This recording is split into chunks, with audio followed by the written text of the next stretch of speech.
বাংলাদেশের একজন বক্তা আছে, নাম হচ্ছে আলাউদ্দিন জিহাদি।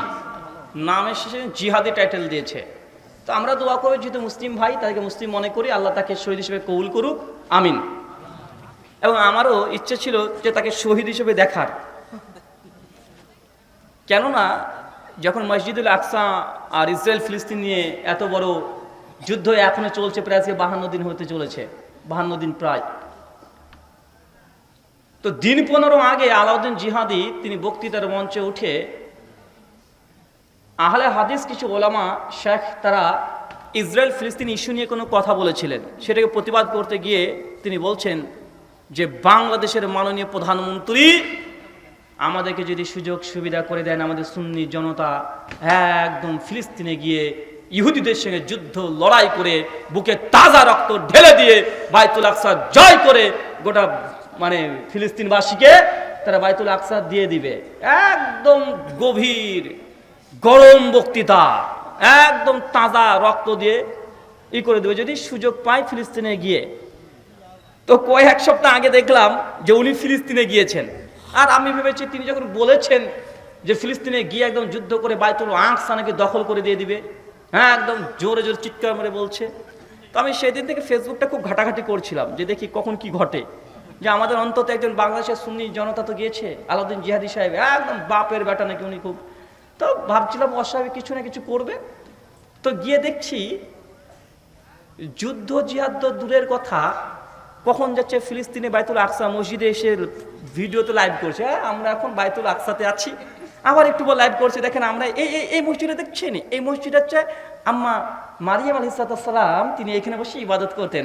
দেখুন দর্শক মণ্ডলী, আমরা চলে এসেছি নবী দাউদের কবরস্থানে। এইভাবে দেখছি বিভিন্ন কবর ঘুরে বেড়ায়। আচ্ছা, কবর পূজারই বাংলাদেশে কবর পূজা করছে, ঠিক আছে, আরে ফিলিস্তিনে গিয়েছিল যুদ্ধ করতে, যুদ্ধ করা বাদ দিয়ে এখন কবর গিয়ে ওখানে দোয়া কালেমা শুরু করে দিয়েছে। কথা বুঝতে পারছেন না? একটা বাংলা প্রবাদ আছে যে ঢিকি যদি স্বর্গে যায় ওখানে ধানই ভাঙবে। তো বাংলাদেশে কবর মাজার পূজা চলেছে, ওইখানে কেউ কবর খুঁজে বেড়ায়। তো আমি যখন এই কথা বললাম, আলাউদ্দিন জিহাদি সাহেব পরবর্তী সময় দেখছি ভিডিও করেছে, বলছে ভারতের এক বক্তাও নাকি বলেছে এই কথা। তো আমি কি এমন খারাপ কথা বলেছি তুই গরম করে তুমি বলে দিলা যে বাংলার প্রধানমন্ত্রী যদি একবার সুযোগ দেয় ফিলিস্তিনে গিয়ে তাজা রক্ত দিয়ে চলে আসবো। উনি তখন বলছেন যে আমরা গিয়েছি, চেষ্টা করেছি, কিন্তু পারিনি। তো তুমি গিয়েছো কি করতে? আবার উনি আছেন বলছেন যে আমরা মসজিদের আকসার আশেপাশে আছি, আর যুদ্ধ চলছে গাজাতে, চিটাগাঙ্গে গিয়েছে বেড়াতে, আর যুদ্ধ চলছে বাংলাদেশের দিনাজপুরে। কথা বুঝতে পারছেন না? যে দিনাজপুরে চলছে যুদ্ধ, আর উনি গেছেন কক্সবাজার ভিজিট করতে বেড়াতে, আর ওখানে গিয়ে ঘুরে বেড়াচ্ছে, মানুষকে দেখাচ্ছে। এটা কি হলো? যে কাজ পারবো না সেটা নিয়ে বাড়াবাড়ি করবা কেন? আরে এই কথা আমরা আগেই জানি। আহলে হাদিস করে খামখেয়ালি কোনো ফতোয়া দেয় না। তুমি যে কথা মানুষকে বলে গিয়েছে যে আমি গিয়ে একদম যুদ্ধ করব, যুদ্ধ করার বাদে তো ভিডিও করে দেখানোর কি আছে রে ভাই? সেই সময় দেখানোর কি আছে?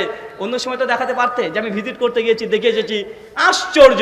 তো আমরা এই কথা বলেছি, ও তখন বলছে দেখেন আমরা গিয়েছি ওখানে, তো ওই ভারতের বক্তারা চাচ্ছে যে আলাউদ্দিন জিহাদি মরে যাক, ইহুদিরা মেরে ফেলুক। আমার একটা প্রশ্ন জাগলো সাদা মনে, যে ভাই তুমি ইহুদিদের সঙ্গে কাঁধে কাঁধ লাগিয়ে ফিলিস্তিনে ঘুরে বেড়ালে, ইহুদি তোমাকে তো মেরে ফেললো না? তাহলে ইহুদি দালাল কে? তুমি না আমি? তুমি গোটা ফিলিস্তিন তুমি এক সপ্তাহ ঘুরে আসলে, ইহুদিদের মধ্যে থেকে ঘুরে আসলে, ইহুদিদের বিভিন্ন জায়গা সফর করলে, ঘুরলে, ইহুদি তো তোমাকে একটা টোকাও দেয়নি। তার মানে কি গোপনে কোনো পীড়িত আছে নাকি? না, যুদ্ধ চলছে আর তোমাকে ইহুদিরা কিছু বলে না, আবার আমাকে বলছে ইহুদির দালাল। বেটা, আমাকে ইহুদি বলার আগে, ইহুদির দালাল বলার আগে ভালোভাবে জেনে আসবে। বাংলা ভাষাতে বর্তমানে কেউ যদি ইহুদি খ্রিস্টানের সঙ্গে ডিবেট বিতর্ক কেউ করে, একজনই করেছে। ইহুদিদের বিরুদ্ধে, খ্রিস্টানের বিরুদ্ধে আমার 650 পৃষ্ঠার বই আছে, চোখে কখনো দেখনি। আমি একটা অবাক হয়ে কি জানেন, যখন ডক্টর জাকির নায়েককে কিছু মানুষ ইহুদির দালাল বলে না ভাইজান, খ্রিস্টানের দালাল বলে না, তো ভাই যে ডক্টর জাকির নায়েক ইহুদি খ্রিস্টানের বিরুদ্ধে ডিবেট করে ভিডিও করে তাদেরকে তুলোধনা করে দেয়, তারপর ডক্টর জাকির নায়েককে ইহুদির দালাল যে হুজুরের নামে খেজুররা বলে, এটা মানুষ না পায়জামা? ডাক্তার জাকির নায়েক ইহুদিদের বিরুদ্ধে ডিবেট করছে, খ্রিস্টানদের বিরুদ্ধে ডিবেট করছে, তারপরেও তাকে ইহুদির দালাল বলছে। ঠিক চারটে খেনে ব্যাপার, দিবা লোকে মিথ্যা কথা, দিনে দুপুরে এরা পুকুর চুরি করছে।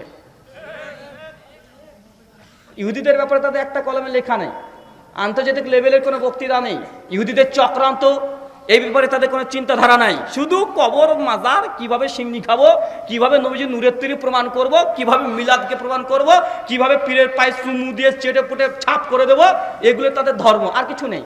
ঘুরে ফিরে আলোচনা দেখেন এ কটায়, এছাড়া কিছু নেই। কেউ বলেছে আমার নবী মাটির তৈরি, এই শুধু এগুলোই পারে। দেখবেন তাদের যেসব আলোচক গুলো আছে এ কটা ছাড়া কিছু নাই। এই নবীজি নূরের তৈরি না মাটির তৈরি? আমি হচ্ছে আমার নবী চিনির তৈরি, আমার নবী হচ্ছে চিনির তৈরি, চিনির চাইতো মিষ্টি আমার নবী। তোমার নবী নূরের তৈরি, নূর নিয়ে থাকো তুমি পাগলা। আমার নবী চিনির তৈরি, আমার চিনির চাইতো মিষ্টি। ভাই নবী আপনার কাছে মিষ্টি কি মিষ্টি না? তা আমার নবী চিনির তৈরি, নাও তুমি পারলে ঠাকাও এবার। শুক্রিয়া।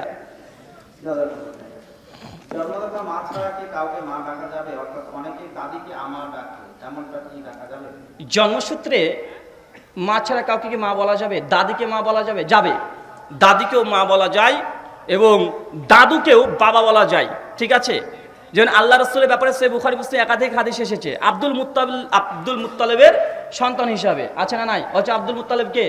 নবী মুহাম্মদ রাসূলুল্লাহ সাল্লাল্লাহু আলাইহি সাল্লামের আব্দুল মুত্তালিব চাচা নাকি? তিনি ছিলেন দাদা ছিলেন, তো এক্ষেত্রে বলা যায়, কোনো সমস্যা নেই। শুকরিয়া। 3 রাকাত বিতরের নামাজের সঠিক নিয়ম জানতে চাই। 3 রাকাত বিতরের নামাজের সঠিক নিয়ম জানতে চান? আমার একটা বই আছে, আহলে হাদিস হানাফি মাযহাব দ্বন্দ্ব নিরাসন, ওইটা এখানেও আছে। এই বইটা 35টা মাসালা আছে হানাফিদের সঙ্গে আহলে হাদিসদের বিরোধিতা যেগুলো হয়, তার মধ্যে একটা আছে যে বিতের প্রসঙ্গেও আছে, বিতের প্রসঙ্গে আলোচনা আছে। মাসালা নাম্বার 26 এবং 27 কিভাবে বিতের সালাত আদায় করবে, এবং হানাফি ভাইরা যে বিতের তরিকা আছে এগুলো যে জয়ীফ হাদিস দ্বারা প্রমাণিত, সহিহ হাদিস নাই, সেটাও তাহাকিক করা আছে এবং 35টা মাসালা নিয়ে আলোচনা করা হয়েছে। তারাবে 8 টাকা না 20 টাকা, জোরে আমিন না আস্তে আমিন, রফল আদান করবেন কি করবেন না, এরকম 35টা মাসালা সমৃদ্ধ মুজাদ করা বিদাত না সুন্নাত, একদম স্বতন্ত্রভাবে আলোচনা করা হয়েছে। 3 রাকাত বিতর যদি পড়তে হন, সহিহ বুখারী 903 নম্বর হাদিস, আল্লাহর নবী যখন বিতের সালাত আদায় করতেন এক টানা 3 রাকাত বিতর পড়তেন, এক টানা। শেষ বৈঠকে গিয়ে যখন আপনি 3 রাকাত বিতের থেকে দাঁড়াচ্ছেন, তাশাহুদ থেকে 3 রাকাত বিতের পরে শেষ রাকাতের জন্য দাঁড়াচ্ছেন 3 রাকাতের সময়তে, সেই সময় সূরাতুল ফাতিহা পড়বেন, অন্য একটা কিরাত করবেন, তারপরে কুনুতে বিতের পড়েন। যদি কুনুতে বিতের পড়েন তাহলে রুকুর আগেই পড়বেন, আর কুনুতে নাজেলা পড়লে রুকুর পরে পড়বেন। কথা বুঝতে পারছেন? কুনুতে নাজেলা পড়লে রুকুর পরে, আর কুনুতে বিতের পড়লে রুকুর আগে। আর কুনুতে বিতের সময় হাত তোলার ব্যাপারে যে দলিল কয়েকটা আছে, আমাদের তাহাকিক হাদিসগুলো জয়ীফ, যদিও বাংলাদেশের অনেক আহলে হাদিস উলামারা এই মাসলার উপরে ফতোয়া দিয়েছে যে কুনুতে বিতেরেও হাত তোলা যায়। তবে মুসনাদে সিরাজ এবং মুসনাদে শিহাবের যে রিওয়ায়াতগুলো তারা পেশ করেছে, মুসনাদে আবি আল মাউসুলিতে প্রত্যেকটা সনদ চেক করে দেখা গিয়েছে প্রত্যেকটা সনদের মধ্যে দুর্বলতা আছে। কথা বুঝতে পারছেন? কুনুতে নাজেলাতে হাত তোলা সহিহ সনদে প্রমাণিত। কথা বুঝতে পারছেন ভাইজান? কুনুতে নাজিলাতে সহিহ সনদে প্রমাণিত, কিন্তু কুনুতে ভিতরে হাত তোলার মর্মে দলিলগুলো দুর্বল। শুকরিয়া, জাযাকাল্লাহ খায়রান। নামাজে ইমামের পেছনে জোরে আমিন বলতে পারবেন কি পারবেন না? জি, জোরে আমিন বলতে হবে। সহিহ বুখারী 780 নম্বর হাদিস, আবু হুরায়রা রাদিয়াল্লাহু তাআলা আনহু থেকে হাদিস বর্ণনা আছে, আল্লাহ রাসূল বলেছেন যখন গায়রিল মাগযুবি আলাইহিম ওয়াজ-যালিন বলতেন তখন ফাকুলু আমিন, তখন তোমরা আমিন বলো। আমিন কিভাবে বলবেন? সুনান তিরমিজি হাদিস নাম্বার 248, মূল আরবি প্রথম খণ্ড 58 পৃষ্ঠা, দারুল উলুম দেওবন্দের দারসি নুসখা, পরিষ্কারভাবে বলা হচ্ছে সেখানে রাফা বিয়া সাউতেহা মাদ্দা বিয়া সাউতেহা, সেই সময়তে আমিনের স্বরটাকে উঁচু করে বলো এবং দীর্ঘক্ষণ বলো, মানে আমিন এই সুরে বলতে হবে। মুসান্নাফ আব্দুর রাজ্জাক হাদিস নাম্বার 2636, জাবের বিন আব্দুল্লাহ রাদিয়াল্লাহু তাআলা আনহু থেকে এবং আম্মা জান আয়েশা থেকে হাদিস বর্ণনা আছে যে ইহুদিরা মুসলমানের দুটো জিনিস দেখে সবচেয়ে বেশি রাগতো। তোমাদের একটা হচ্ছে সালাম, আর 2 নাম্বার আমিন। মানে আমিন মুসলমানরা বললে ইহুদিদের জ্বলন শুরু হয়ে যেত। এখন আমাদের সমাজে আমিন যদি জোরে বলি কার বেশি জ্বলন শুরু হয়? আমাদের আশেপাশে তো ইহুদি নাই, আছে নাকি? তারপরে দেখবেন ওই যে আছে কোম্পানিগুলো, ওদের কিন্তু বেশি জ্বলন শুরু হয়। আবার আমাদেরকে ওরাই বলে ইহুদির দালাল। বেটা তোমার রক্তে ইহুদির দালালি লেগে আছে এখনো। আমিন বললে তোমার রক্ত জ্বলছে। নবী বলছে, আল্লাহ নবীর হাদিস, নবী বলছে যে আমিন শুনলে ইহুদিদের জ্বলন হয়। তুমি তো ইহুদি না, তুমি তো মুসলমান, তুমি জ্বলো কেন? সহিহ বুখারী বাব 111 হাদিস নাম্বার 780 অধীনে ইমাম বুখারী একটা মুতলাকান বাব রচনা করেছেন। তালিকাতান হাদিস উনি এসেছেন। আতা বিন আবি রবা ইমাম আবনকার উস্তাদ 114 হিজরি ওফাত, মৃত্যুবরণ করেছে। তিনি জুলাইজের সূত্রে তিনি হাদিস বর্ণনা করে বলছেন, আমরা যখন মসজিদে নববীতে আমিন বলতাম সেই সময় মসজিদ নববী গম গম করে আওয়াজ হতো। এর সনদ আছে মুস্তানাব আব্দুর রাজ্জাক 2640 নম্বর সহিহ সনদ।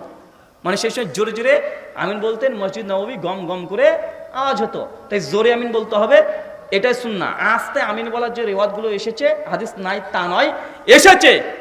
সুনান তিরমিজি 248 নম্বর হাদিস এসেছে। ইমাম তিরমিজি হাদিসটা নিয়ে আসার পরে ওখানে বলে দিয়েছে এই হাদিস জয়ীফ, আস্তে আমিন বলার হাদিস জয়ীফ। কেন? কারণ শুবা সুফিয়ানের বিরোধিতা করেছে। ইমাম তিরমিজির 3টে কারণ উল্লেখ করে বলছে শুবার এই হাদিসটা জয়ীফ এবং সুফিয়ানের হাদিসটা সহিহ। তো আমাদের নিকটে শুবার এই হাদিস আস্তে আমিন বলার হাদিস, এটা শায হওয়ার কারণে এটা জয়ীফ, এটা আমলযোগ্য নয়। তাই মনে রাখবেন, আমিন একটা জোরে, একটা আস্তে। জোরে মানে আমিন, আস্তে মানে আমিন। আমাদের সঙ্গে আছে কি এটা নাই, এটা না কোরআনে আছে, না হাদিসে আছে, না কোনো জাল হাদিসও নাই, নাই। যেটা আছে আমিন, আস্তে আছে। কি আছে কথা বলেন? আস্তে। আর আছে জোরে, কিন্তু মনে মনে বাবা নাই, মনে মনে এটা জাল হাদিসও নাই, কিন্তু সমাজে কোনটা করে? এটাই করে। শুকরিয়া। জান্নাতে গিয়ে বিড়ি খাওয়া যাবে কি? জান্নাতে গিয়ে বিড়ি খাওয়া যাবে কি যাবে না? আহারে, প্রথম কথা হচ্ছে জান্নাতে আপনার যে সাইকোলজি, মানসিক অবস্থা দুনিয়াতে যেমন আছে ওখানে তেমন থাকবে না। দুনিয়াতে যেমন পাপ করার প্রবণতা আছে, জান্নাতে কোনো পাপ করার প্রবণতা থাকবে না। ওই নাফসই থাকবে না, নাফস পরিষ্কার থাকবে। কথা বুঝতে পারছেন? তাই কোনো হারাম, কোনো চাহানি, হারাম কিছু চাওয়া পাওয়ার আশা জান্নাতে এমন নাফস থাকবে না। আর এমন নাফস থাকলে জান্নাতেই না, আপনি জাহান্নামী। কথা বুঝতে পারছেন না ভাইজান? জান্নাত যেটা, সে মানুষরা প্রবেশ করবে, ওখানে তাদের হৃদয়কে আবার ফিল্টার করা হবে। সেখানে পাপ করা কোনো প্রবণতা একদম থাকবে না, কোনো হিংসা থাকবে না, বিদ্বেষ থাকবে না। যদি হিংসা বিদ্বেষ থাকে তো বিড়ি খাওয়া তো দূরের কথা, যদি হুর পেয়ে যান বউ তো আপনাকে জান্নাতে মারামারি শুরু করে দিবে। তাই জান্নাতে এমন হৃদয় থাকবে না। মানে এখানকার মানসিকতা আমরা যেটা মানে চিন্তা করছি, ওর মানসিকতা এক নয়। এখন মনে করছেন যে দুনিয়াতে তো এখানে তো আমাদের বিড়ি খাওয়ার নেশা হয়, জান্নাত হবে কি, এরকম নেশার চিন্তায় আসবেন আপনার। কথা বুঝতে পারছেন? কারণ জান্নাতে তখন আপনি এই চিন্তা থাকবে না। শুকরিয়া। মৃত ব্যক্তিকে কি কবরে সালাম দেওয়া যায়? মৃত ব্যক্তিকে কি কবরে সালাম দেওয়া যায়? জি, যাই। যখন কবরস্থানে ঢুকবেন তখন কবরস্থানের যে দোয়া আছে ওটাই মৃত ব্যক্তির জন্য সালামের দোয়া। শুকরিয়া। বাবার দ্বিতীয় বিয়ে করা বউকে কি মা বলে ডাকা যায়? বাবার দ্বিতীয় স্ত্রীকে কি মা বলে ডাকা যাবে? যাবে, কোনো সমস্যা নেই। সাহাবায়ে একরাম কি কোনো মাযহাব মানতেন? সাহাবা রাদিয়াল্লাহু আনহুম আজমাইন আলাইহিস সালাতু ওয়াস সালাম, তারা কি কোনো মাযহাব মানতেন? আসলে এটা নিয়ে আলোচনা করতে গেলে দীর্ঘ আলোচনা হয়ে যাবে। এই বিষয়ে আমার একটা বই, লেখা বই আছে, তাকলিদ বিভ্রান্তি নিরাসন। ওই স্টেজে ডান দিকে আছে। আর আমি মনে করি যে প্রশ্নগুলো আপনারা করছেন তার অধিকাংশ, কারণ যেহেতু ফিল্ডে আছে আমরা জানি আপনারা কী প্রশ্ন করবেন, তাই সেই বিষয়গুলোর উপরে স্বতন্ত্র বই রচনা করা হয়েছে আগে থেকেই, যেন এগুলো নিয়ে গবেষণা করলে উত্তর পাবেন। প্রথম কথা, মাযহাব যেটা আমরা বলছি, এই মাযহাবের উৎপত্তি কি আমরা অনেকে এটাই জানি না। ছোট্ট করে তারপরে বলি, আমাদের সমাজে কোন মাযহাব বেশি আছে? হানাফি মাযহাব। ওদেরকে জিজ্ঞাসা করেন যে আপনি হানাফি কেন, হানাফি কে, ও বলতে পারবে না। হানাফি আবার কি তাই বলবে? ভাই হানাফি অন্য কিছু না, হানাফি একটা মানুষের নাম, একজন অনেক বড় আলেমের নাম। আল্লাহ রাসূলের মৃত্যুর 70 বছর পর পৃথিবীতে একজন আলেম এসেছিলেন। কথা বুঝতে পারছেন?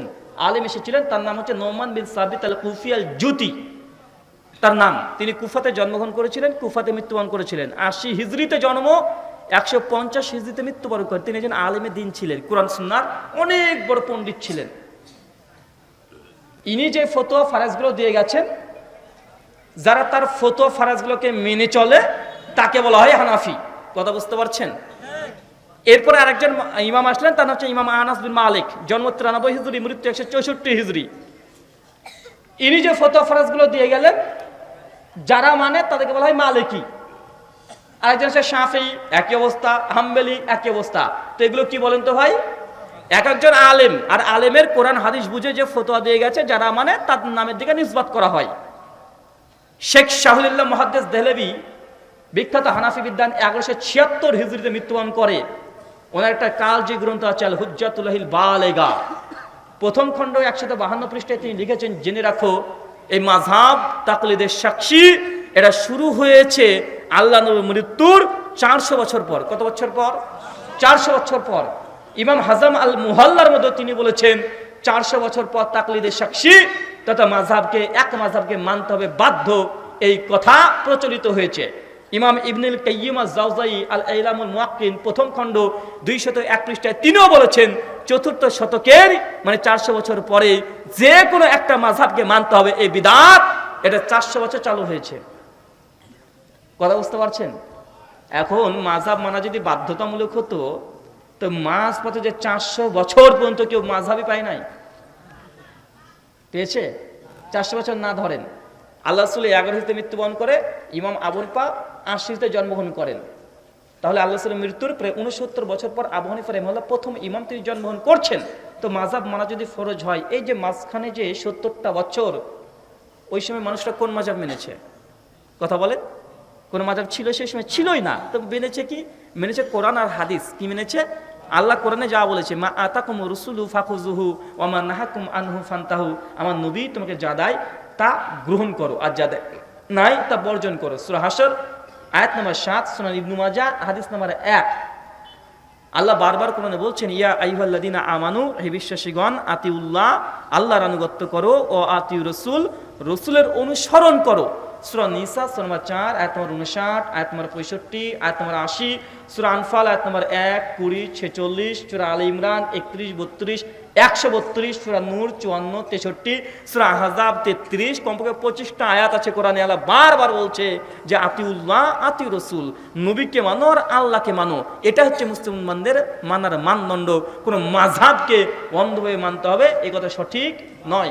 বিস্তারিত জানার জন্য আমার এই তাকলিদ বিভ্রান্তি নিরাসান এই বইটা পড়তে পারেন। আমরা মাযহাব কেন মানি না প্রায় 50-এর অধিক কারণ দেওয়া হয়েছে, এবং যারা বলে আমরা মাযহাব মানি কেন মানে যে যুক্তিগুলো দলিলগুলো দিয়েছে পাল্টা সেগুলোকে অ্যান্টিভেনাম টিট ফর ট্যাট জবাব দিয়ে খণ্ডন করা হয়েছে। বইটা নিয়ে গিয়ে বাড়িতে পড়বেন, ইনশাআল্লাহ এই বিষয়ে পড়ে সম্পূর্ণ পরিষ্কার ধারণা পাবেন। শুকরিয়া।